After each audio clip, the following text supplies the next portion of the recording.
Before we begin, how are you feeling today? I hope you're okay and taking care of yourself. If today was a bad day, I'm glad you're here. Take a deep breath. This moment is yours. Ready? Let's begin. Before we begin, how have you been really? Have you taken a deep breath today? Have you turned off your phone even for a moment just to hear your own thoughts without someone else's voice bleeding in? We live in a world where connection is currency, where silence feels like failure and visibility is survival. Platforms like Onlyfans weren't built to scare us. They were built to give us control of our image, our voice, our worth. But what happens when that control slips? When the camera doesn't turn off? When the voice they hear isn't entirely yours anymore? Tonight we're going to share 8 stories. Not about fame, not about scandal, but about quiet people trying to survive in loud spaces. Creators who whispered into the void and found it whispering back. People who thought they were selling a version of themselves, only to realize something else was buying more than they offered. These aren't morality tales. They're not meant to shame or judge. These are caution lights flickering at the edges of an industry that thrives in the dark.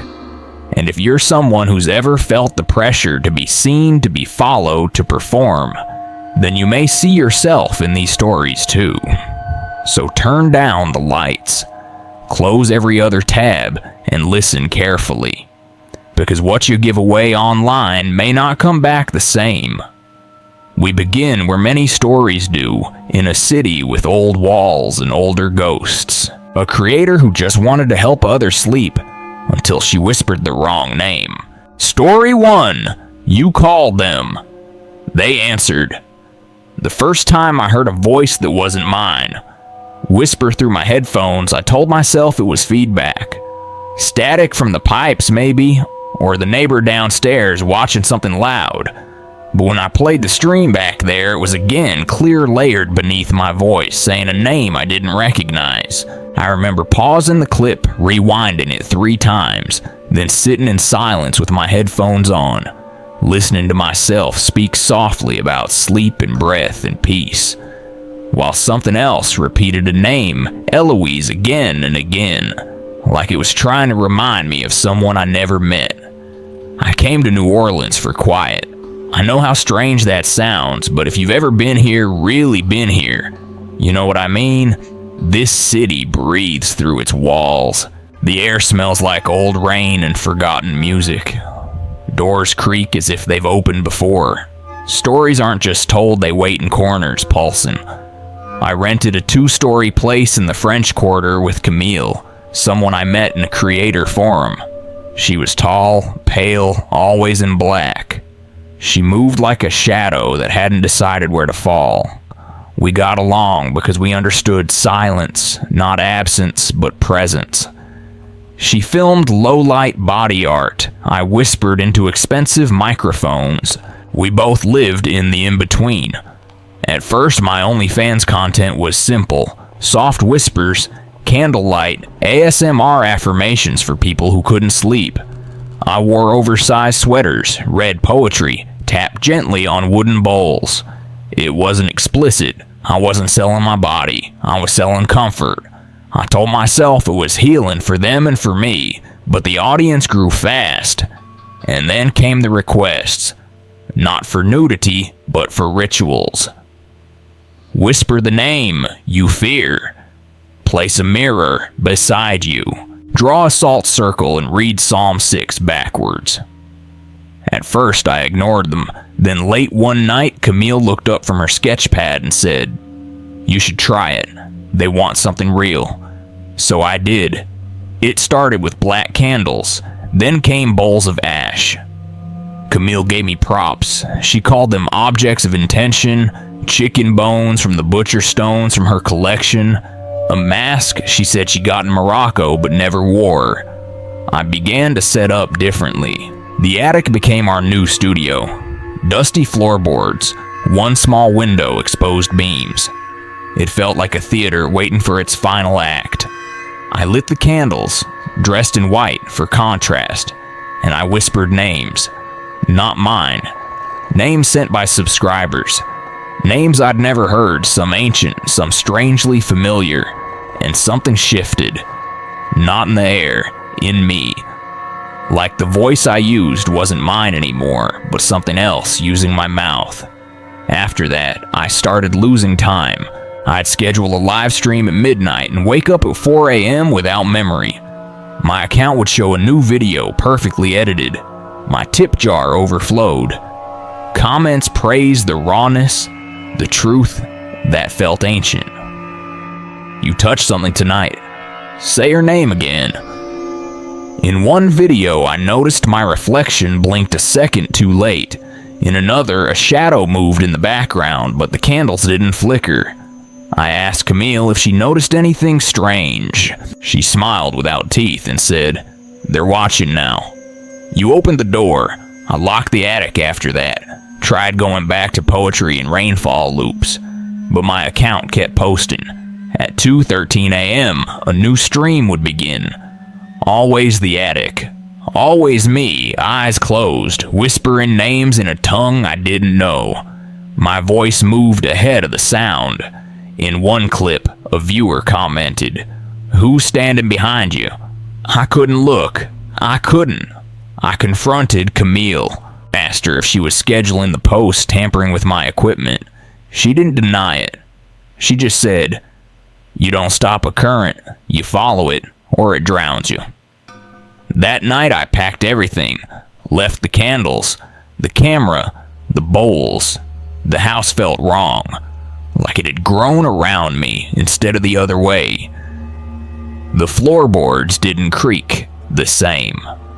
The walls echoed things I never said. I moved north, changed my username, deleted every account, took a job at a bookstore in a town with no nightlife. I don't film anymore, I barely speak above a whisper, but sometimes at 2:13 a.m. I wake up without knowing why, and I feel something lean close, like breath, like waiting. If you're reading this, maybe you're a creator, maybe you think you're in control. I thought I was.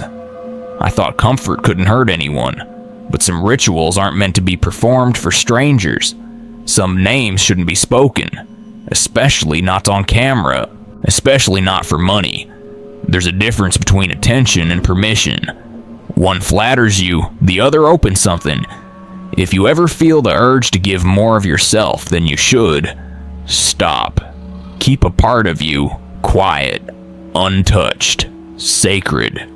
Not every fan wants a show, some want a doorway, and once you call them, they answer. What begins with curiosity can end in collapse. Some open doors by accident, others build them themselves. Caleb believed his stream was private until it became a ritual. Story 2. Only 6 watched. Now none remain. Caleb always said privacy was the last true luxury. That's why he never streamed publicly. No TikTok, no YouTube, not even Reddit. Just a private Onlyfans account locked behind 3 passwords, facial recognition, and a 6-person subscriber list that never changed. He didn't want fame, he didn't want money, he wanted control, and for a while he had it. But I guess even control is a story we tell ourselves to sleep better at night. We lived in Austin back then, not the part you see on postcards, not 6th Street or the skyline. This was the edge of the city, faded yellow apartments with rusted stairwells and cicadas that never shut up. The kind of place where neighbors nod but don't speak, and where every front door seems a little too thin. Caleb's unit was on the 2nd floor, right above the laundry room. The walls were too close, the ceilings too low. He said it helped him focus, said he liked the quiet hum of the dryers below. I think he just liked being left alone. He started streaming 6 months after Tiffany left him. She said he wasn't present anymore. Said he only touched her when the lighting was right. Caleb didn't cry. He just rearranged the furniture. Turned the second bedroom into a studio. Blackout curtains, foam panels, one camera, always the same angle, always the same time, 10:31 p.m., Tuesdays and Fridays. His content wasn't what people expected. No sex, no roleplay, just Caleb, shirtless, sometimes whispering, sometimes staring, always still. His audience didn't want a show, they wanted a ritual, and he gave it to them. He never told me their names, said it wasn't important. What mattered was that it was always 6. No more, no less. They came in pairs. 3 men, 3 women, always anonymous, always present. And then one day, one of them disappeared. Caleb didn't panic. Not at first, he said, people come and go. Maybe they lost interest, maybe they died. He said it like a joke, but his eyes didn't smile. A few days later, the first email arrived. No subject line, just a video file attached. It showed Caleb's last stream, same angle, same lighting, but with one difference. A shadow moved behind him. Slow, deliberate. It passed across the curtain, then vanished. He swore he was alone that night, swore the door was locked. Then the second subscriber disappeared. Another email, another file. This time the video showed Caleb staring into the camera, but something was wrong. His lips moved half a beat behind his voice. His pupils dilated unnaturally, like reacting to a flash that wasn't there. I asked him if he was okay. He said he felt fine, but he'd started sleeping with the lights on. By the time the 4th subscriber vanished, Caleb stopped answering my calls. I went over one night, found the apartment dark. The studio door sealed with duct tape. The air smelled like plastic and old sweat. I knocked until my knuckles hurt. No answer. The next day, he texted me a single line. They're almost done choosing. Tiffany reached out that week. Said she hadn't heard from Caleb in days. Said something didn't feel right. I told her to stay away. Told her he was unraveling. But she went anyway. She never came back. The police found her car in the parking lot. Doors locked. Keys still in the ignition. Caleb's apartment was empty. No signs of struggle. Just a tripod facing a wall and a chair that still felt warm. That was the last time I saw him. But the emails kept coming one every week. Always at 10:31 p.m. Always with a file. The most recent one showed Caleb again, sitting silent. But this time the camera pulled back slowly, and behind him in the corner of the frame were 5 other chairs, empty, waiting, except for one. That one held Tiffany. I don't know what this is. I don't know who those 6 subscribers were, or what they wanted, but I know this. Caleb tried to control his narrative. He tried to build a world with walls, only he could enter. But something was already inside, watching, listening, waiting for him to open the door just wide enough to slip through.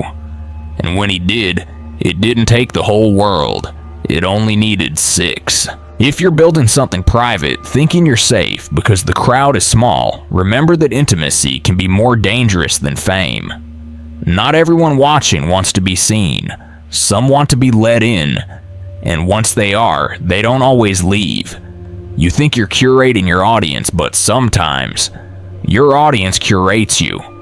Not everyone disappears when they want to. Some accounts keep posting.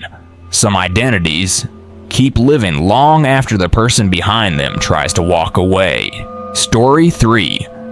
She deleted herself. The platform brought her back.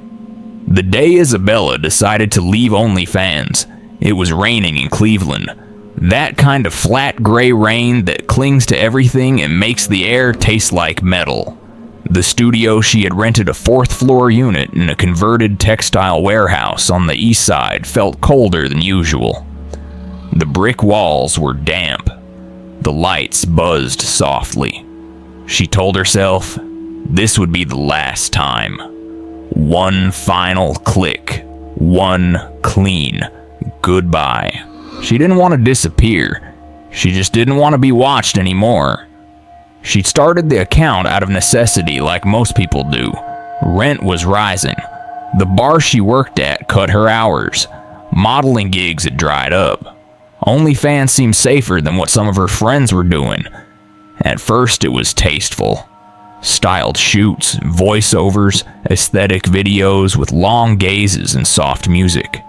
But the audience always wants more, and she gave more.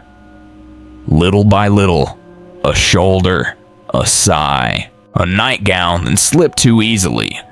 It wasn't selling her body, she told herself. It was performance control, art. But then came the messages. You blinked differently in the last video. Was that your real bedroom? Can you show the corner again? The one with the red light? Isabella ignored them. Blocked accounts, changed angles, but the requests kept coming.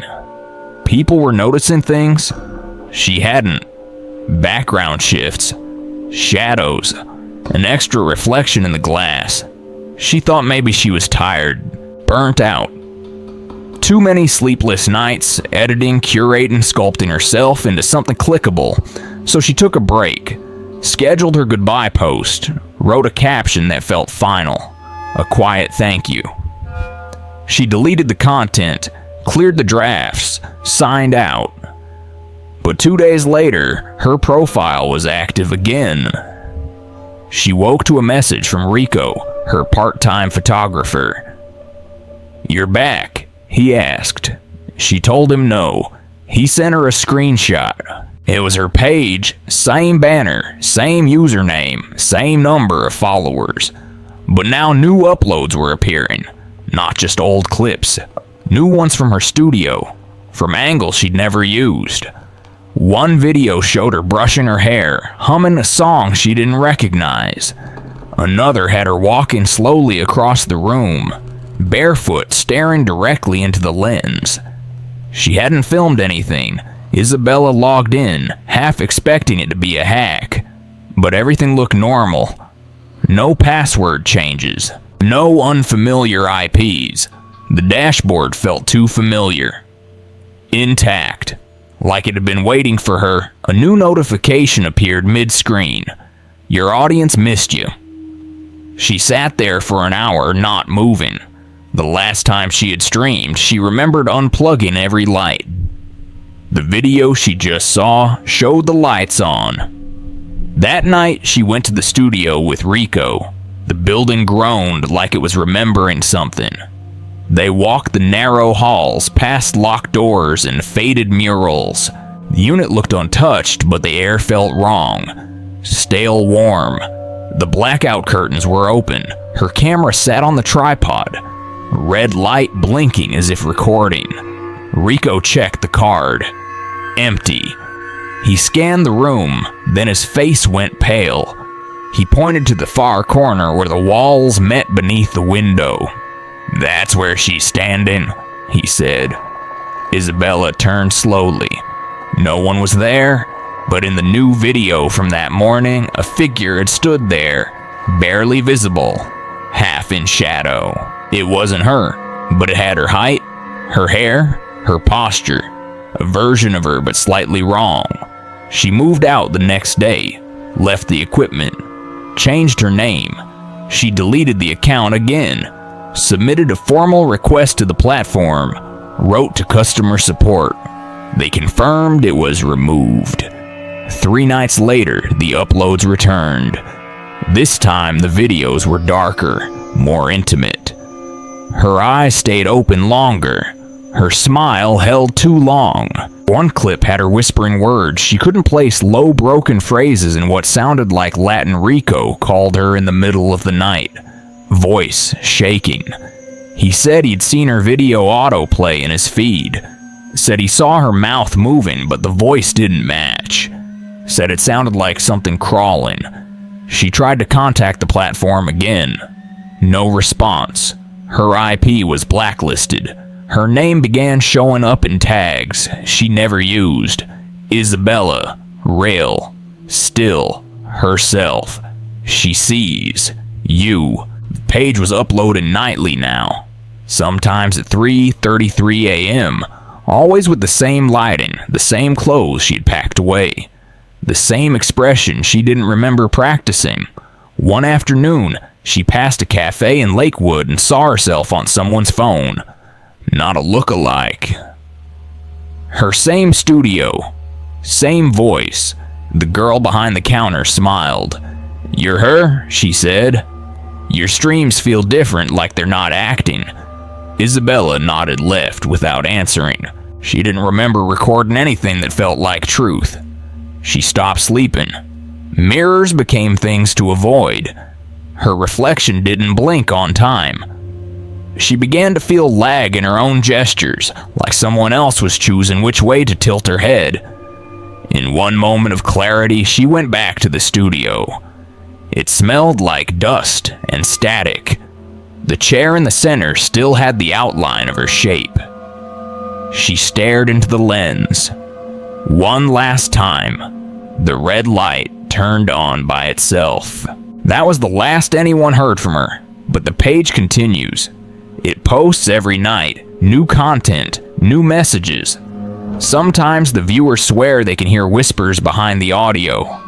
Other times they report seeing a second figure in the background, hovering, waiting. And when someone tries to unsubscribe, the page sends a message. She's not done yet. Some stories don't need a narrator. Some performers don't need a body. If you're ever tempted to vanish from the internet, don't assume you'll be allowed. When you give too much of yourself to the screen, it doesn't forget. It learns. It repeats. It survives you. Hold something back. Keep a line between who you are and what they see. Because once you cross that line, the platform doesn't care if you leave, it'll keep uploading. Sometimes the person you fear most isn't a stranger, it's someone who knows you too well. And sometimes, they knew you before they ever said hello. Story 4. He subscribed before we ever met. I always thought it was fate, the way we met. The timing. The way he looked at me like I was familiar, like he knew how I took my coffee or how I hated morning light. He said his name was Ben. Said he was a creative director between jobs, just moved to Seattle. That part was true. So was the rain. It rained the week we met, and the week after, and the week I learned the truth. The kind of constant drizzle that makes everything feel like memory. Soft at the edges, and a little too quiet. I lived alone in a studio off Pine Street, small second floor walk-up with one window that overlooked a dumpster and a rusted fire escape. I worked remote, did freelance editing, but the money wasn't enough. Rent was rising, groceries disappearing. I told myself I wasn't selling my body, just my presence. My voice, my version.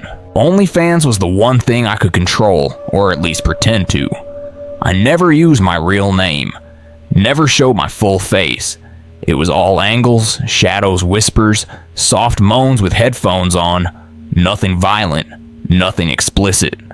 Just suggestion. Ben never asked what I did for work, never dug. That's what I liked about him. He listened, stayed present, let me move at my own pace. He brought me tea without sugar, kissed my wrist before my mouth, made me feel like a person again. For a while I stopped posting, said I needed a break. The subscribers didn't mind, or so I thought. The first strange message came on a Tuesday. Private account, no profile pic, just a sentence. Your new boyfriend has great taste.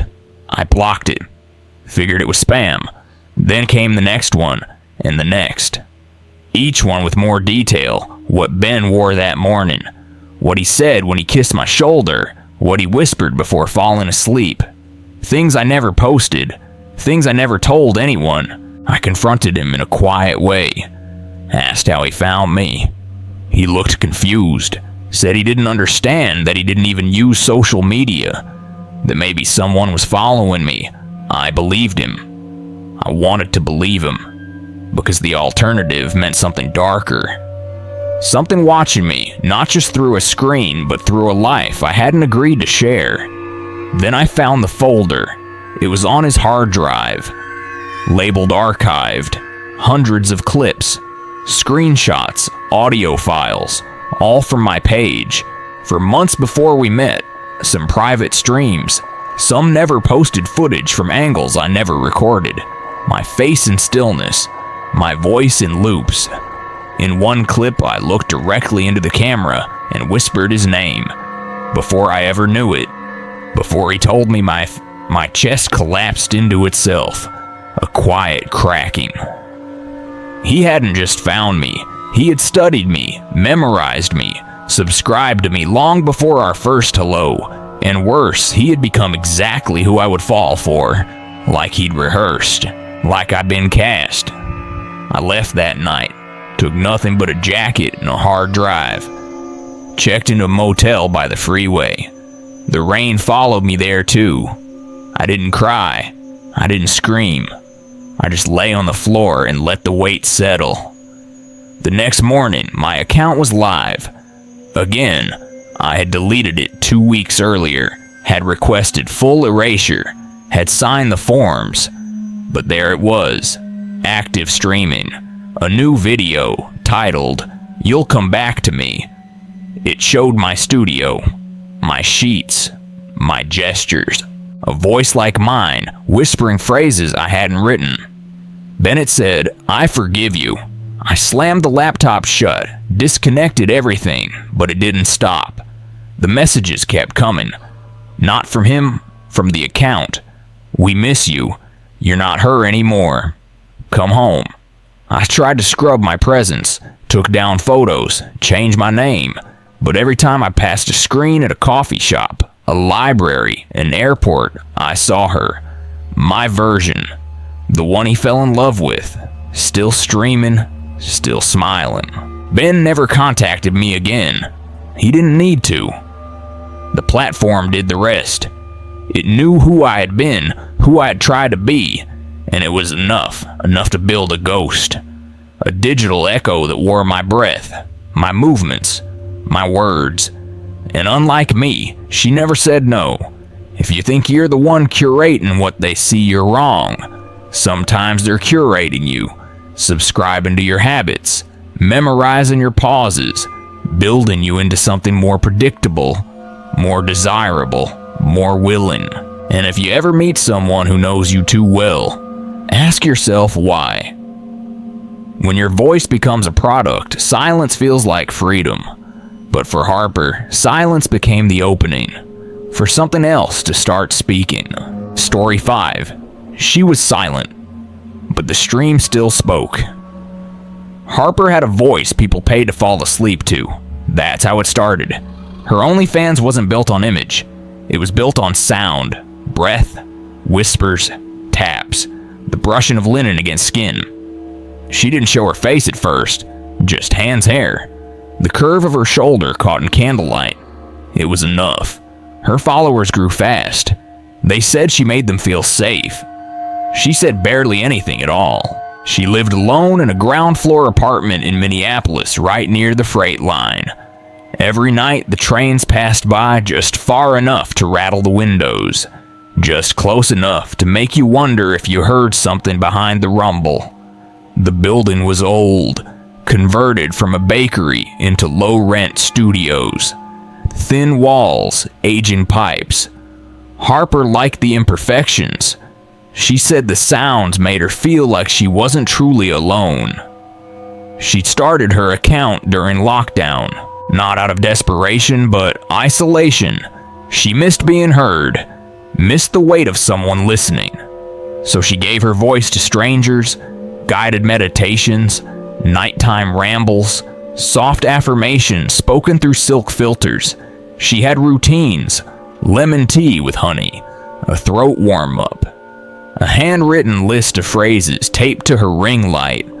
For 2 years it worked, and then it didn't. It began as a cough, small, dry. Then came the ache, The hoarseness, the tightening that made each syllable drag like glass across her throat. Doctors called it stress. Said her vocal cords needed rest. She paused her account, left a message. I'll be quiet for a while. Her fans were kind, supportive. Some even sent money to help her recover. But then came the email. Your new video is incredible. There was no new video. Harper logged in. A fresh clip had been uploaded overnight, titled Still With You. It showed her studio, her mic, her silhouette in frame, mouth slightly parted. No sound at first, then a voice, low-slow, steady whispering, familiar phrases. Her phrases, but off-tilted. Like someone doing an impression with just enough wrong to be right. She checked her camera, unplugged. Her laptop closed, the mic still in its case. She replayed the clip, frame by frame. The mouth moved with intention, with breath. But she hadn't spoken in days. And then she heard her name said softly, almost lovingly, by a voice that wasn't hers. She deleted the video, changed passwords, set up two-factor authentication. And yet the next night another upload appeared. The title read, Listening Room. This time the voice was clearer. A low-frequency hum beneath every word. The kind of tone that makes your teeth ache.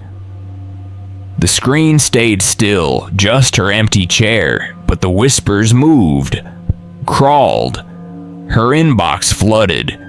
That was beautiful. You've gone deeper. Your voice is different now. Someone even tipped her $500 with a note. You're finally speaking truth. Harper didn't know what to do. She stopped checking the account, uninstalled the app. But the emails kept coming. Thank you for last night. Say my name again. Your silence makes it more powerful. She hadn't said a word in weeks. She told Gracie, her best friend since high school. Gracie listened, then asked if she could watch one of the streams. Harper hesitated, then agreed. They sat in the dark, laptop open between them, audio low. The screen showed Harper's room, dim candlelit. The camera zoomed slightly. The voice returned. Gracie flinched. That's not you, she whispered. But it sounds like someone using your breath.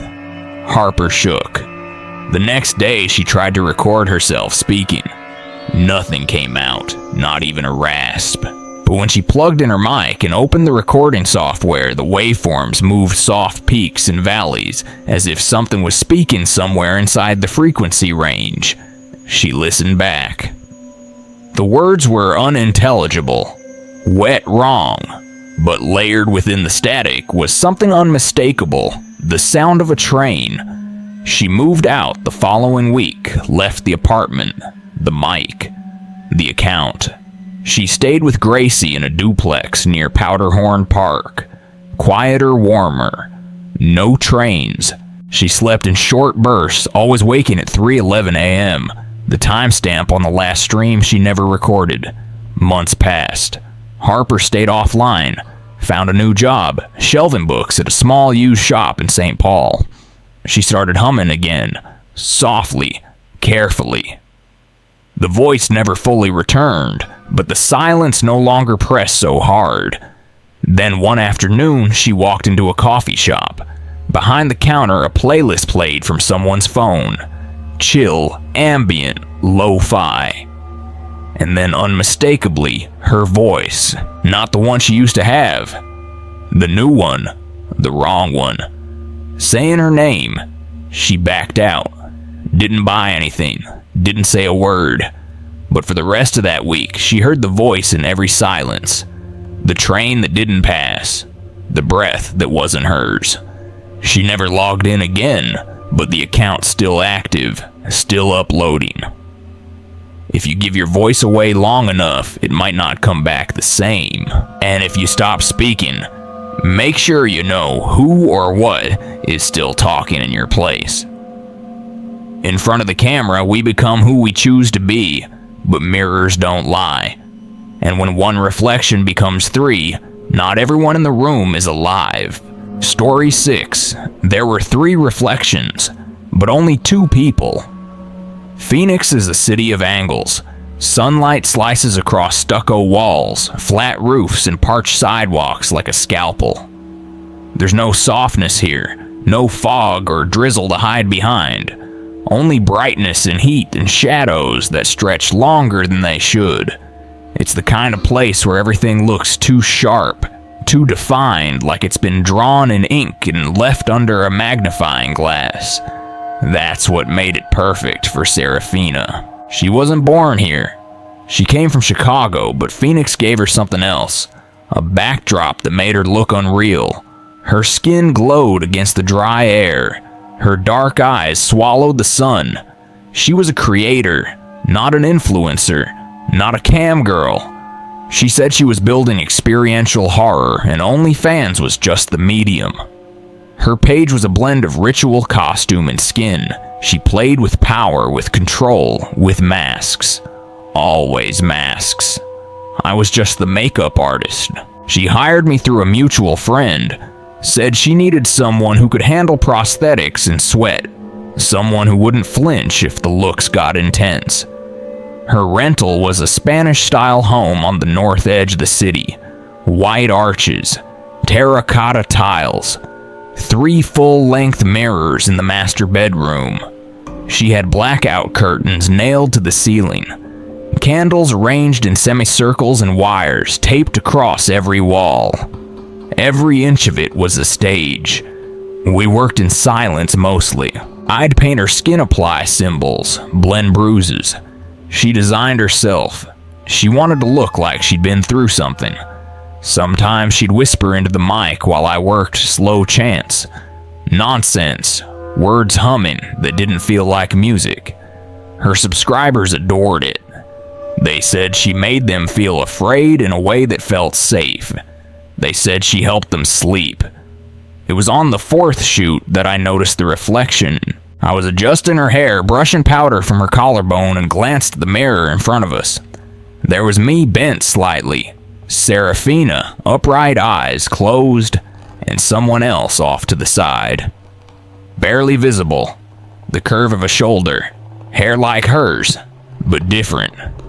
Too stiff, too still. I turned quickly. No one, just us. When I looked back, it was gone. I didn't say anything, thought maybe it was the angle or the lighting or something in my eye. But the next time we filmed, I kept watching, and it happened again. 3 reflections. Always 3. One night after we wrapped, I went back through the raw footage on her monitor. She had hours of content, her pacing, whispering, moving like a ghost in candlelight. And in the mirror always was the 3rd figure. Standing behind her, sometimes closer. Once its hand rested on her shoulder. She never flinched. The audio changed too. There were layers, her voice. Then something deeper beneath. Not words, just breath. Like someone else exhaling with her perfectly timed, perfectly matched. I finally asked her. Said there was something wrong with the footage. She smiled slow and sharp. Said the mirrors were custom. Said they were meant to hold memory. I didn't know what that meant. She told me not to worry, that what we see isn't always what's there, and what's there isn't always meant for us. I didn't sleep well after that. A week later, I showed up and she was different. Quiet, pale. She moved like her joints had stiffened. Her eyes tracked too slowly. The room was hotter than usual, the candles melting into puddles, thick and low. I tried to touch up her face, but she didn't react when the brush hit her skin. She just whispered, "Don't adjust the mirrors." I hadn't touched them. That night, I watched from the hallway as she live-streamed. Her body swayed in front of the tripod movements, loose and rhythmic. The viewers loved it. I saw the messages scroll. She's transcending. There's someone else in the room. Keep going. In the mirror. She leaned forward and said something I couldn't hear. Her voice didn't reach my ears, but my skin prickled. My reflection wasn't in the glass, only hers, and the other one, I left Phoenix the next day, told her I was sick. Packed quickly. The sun felt hostile. The desert air scraped my lungs. When I got home, I checked her account. A new video had been posted that morning, titled "One Stays Behind." In it, Serafina stood alone, no makeup, no costume. She faced the mirror, her mouth moved. Behind her, the third reflection smiled. Not her, not me, not anything I recognized. It blinked first. She didn't. She hasn't posted since, but the mirrors are still there. Some think the worst thing is being watched. But what if you're not just being watched? You're being directed. Every tip, every gesture, every breath on cue. Story 7. The viewers weren't watching. They were controlling. Janelle used to tell herself it was just temporary. The debt, the tips, the platform. It was all supposed to be a phase. A short window of survival in a life that had narrowed into numbers. Unpaid bills, missed calls, maxed out cards. She lived in a pale blue house just outside San Diego, surrounded by cactus-lined yards and neighbors who never made eye contact. The sky was always too bright, the silence too flat. She worked nights at a liquor store and filmed when she could, usually after 2 a.m. when the world felt less real and no one was watching.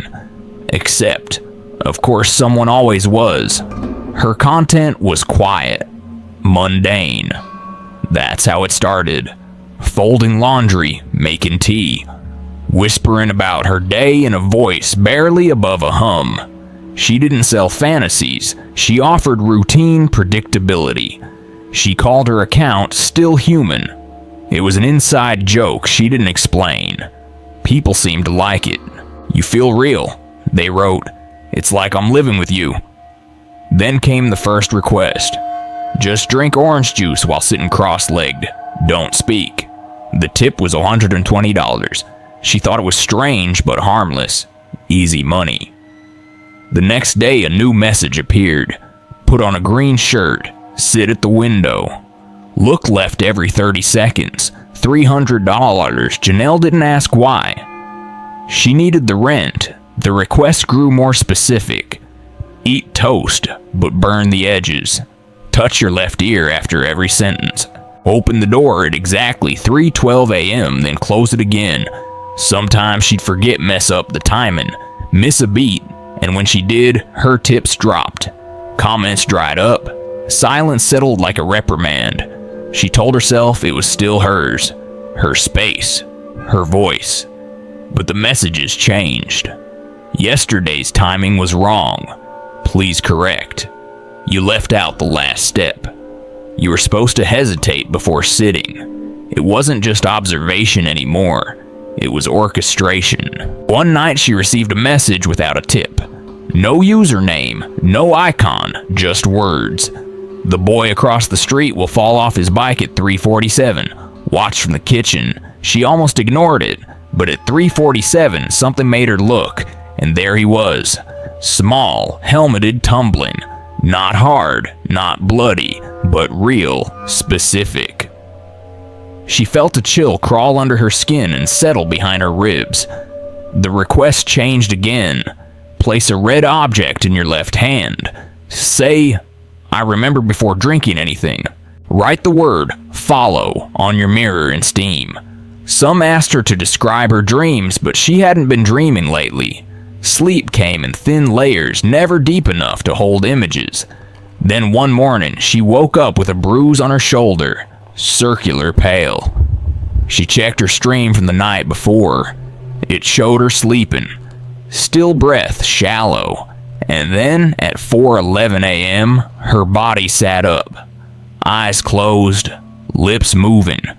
No sound, no direction. Just movement like she was being spoken through. She didn't remember waking. She didn't remember streaming. She tried to log out. The system froze. The page refreshed. New tip pending. Don't stop now. It's working. She turned off her phone. canceled the Wi-Fi, moved to her friend's apartment in Chula Vista, but the platform followed. Her account remained live. New videos appeared every night. Sometimes they were of her reading things she hadn't written. Once she recited a list of names she didn't know. All women, all deceased. Janelle contacted support, explained everything, the glitches, the uploads, the requests. The reply was short. Your page is in good standing. Viewer engagement is exceptional. She tried deleting the account. It wouldn't let her. Said she didn't have administrative rights, but she was the only user, or so she thought. The messages kept coming. Next Tuesday, 7 to 13 p.m. Be in the yard, wear white. That night she complied. Something compelled her to. The lights flickered, the tips doubled. Her breath felt not entirely hers. She called her sister the next morning, tried to explain. Her sister laughed, said she was overworked. Imagining things Janelle didn't push, didn't want to sound crazier than she felt. The final request came with no payment at all. It simply read, "Do nothing on Friday." Absolutely nothing. She obeyed. At 7:06 p.m., a car crashed into the side of her house. Driverless. No witnesses. She was unharmed, but the exact corner it hit was the wall she usually sat against while streaming. If she'd been live that night, she would have died. The next morning, the top comment on her page read, "Well done." She doesn't film anymore. Lives with her cousin now, across town, deeper into the sprawl. The sky still shines too hard, but she keeps the curtains closed, unplugs everything at night. She speaks only when she's certain no one is recording. Sometimes at 3 a.m., she feels the itch to pick up her phone. Not out of habit, out of pull, as if something is asking where she went, as if they're still waiting for her next move. She never replies, but the messages keep coming. If you ever feel like the attention is too precise, if the requests begin to echo your thoughts, if the money feels more like instructions than gratitude, step back. Ask yourself who's really running the show. You might not be performing. You might be obeying. Loops are meant to comfort us. Predictability brings peace. But when the loop becomes your life and you forget how it ends, you may not be the one in control anymore. Story 8. The loop didn't end. It replaced his life.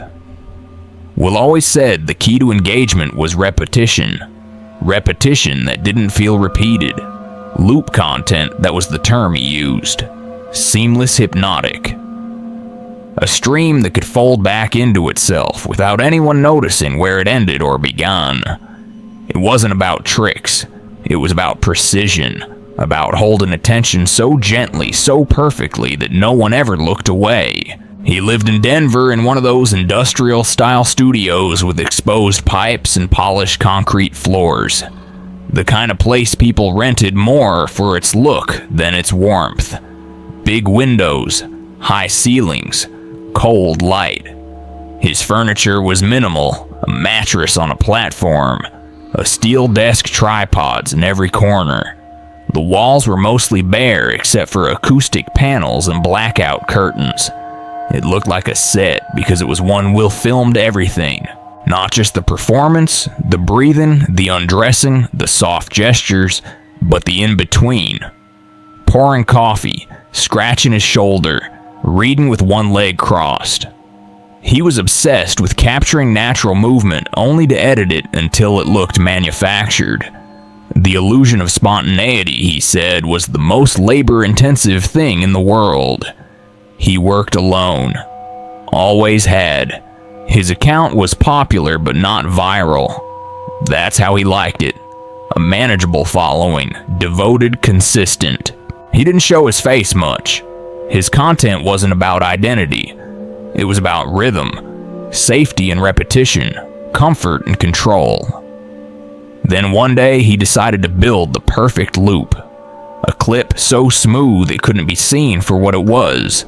A loop that felt like time folding gently in on itself. He called it home. It was just him, sitting on the floor, looking slightly left, breathing once, reaching for a book, then blinking. That was all. 8 seconds seamless.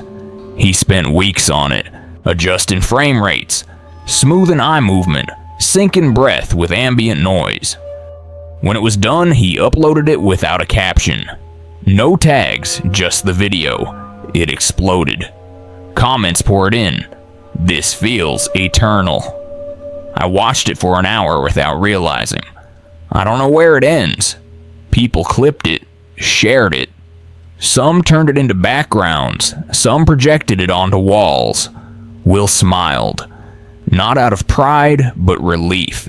He had built something closed. Finished. Unbroken. Then things started slipping. He began waking at odd times, always in the same position, sitting on the floor, looking slightly left. He thought it was stress, editing burnout. But then his phone alarm stopped working. His lights dimmed on their own. His backup hard drives looped the same 10 seconds of footage even when he hadn't touched them. He stopped filming, deleted the loop, or tried to. The platform said the video didn't exist, but it was still live, still playing. He checked from a friend's phone. There it was. Same video, but something was off. His breathing had slowed, his eyes lingered too long. In the last second, barely visible, he seemed to mouth something. Again. He moved out of the studio, tried to live offline, stayed with his ex, Arden, in a cluttered apartment near Capitol Hill. She noticed it first, the way he stood too still when waiting, the way he blinked in perfect intervals. Once she caught him reaching for a book he hadn't held in years, then stopping halfway, frozen fingers extended. She asked if he was okay. He said he felt fine, but the video kept playing. No matter where he went, the loop showed up, on TVs in bars, on strangers' phones. Once projected onto a brick wall in downtown Denver, part of a gallery exhibit he hadn't submitted to. He stopped responding to messages, grew quiet. Sometimes Arden would find him staring at the wall, not asleep, not awake. In those moments, she swore he was breathing in rhythm with something unseen. She tried to get him help, doctors, therapists, but his scans were normal, blood work fine. The only anomaly, elevated cortisol, deep fatigue. They called it dissociation, prescribed rest. Then came the night he disappeared. She woke at 2:14 a.m. to find him gone. The front door locked from the inside. No signs of struggle, just the glow of her laptop screen in the other room. The loop was playing, only this time it was longer. If you ever find yourself chasing perfection online, stop. If you spend hours smoothing your edges until nothing sticks, stop. A perfect loop doesn't end. It replaces what came before. 8 stories. 8 unravelings. 8 warnings whispered through code shadows and breath. What you choose to take from them might just be the thing that keeps you whole. You've heard their voices now, the ones who tried to keep a piece of themselves private but couldn't. The ones who streamed for comfort and ended up haunted, who thought they were alone, only to realize the platform never stops watching and never forgets. What ties these stories together isn't just horror, it's longing, it's the ache to connect, to survive, to matter. Every creator you just met had a reason. Rent, silence, fear, hope. But beneath it all, they shared something else. Something they didn't know they were giving away until it was already gone. Not all ghosts wear sheets. Some live in code, in echoes, in saved drafts you thought you deleted. Some sit in your subscriber list, still waiting. Some wear your voice better than you ever could. We're not telling you to disappear. We're not telling you that sharing yourself is wrong, but we're asking what part of you are you keeping for yourself? And if that part slips away, would you even notice? You can log out. You can delete. But there are places in the cloud where memory is currency and repetition is worship, where they remember every flicker, every pause, every accidental moment. You thought no one would notice, and they'll keep playing it over and over long after you're gone.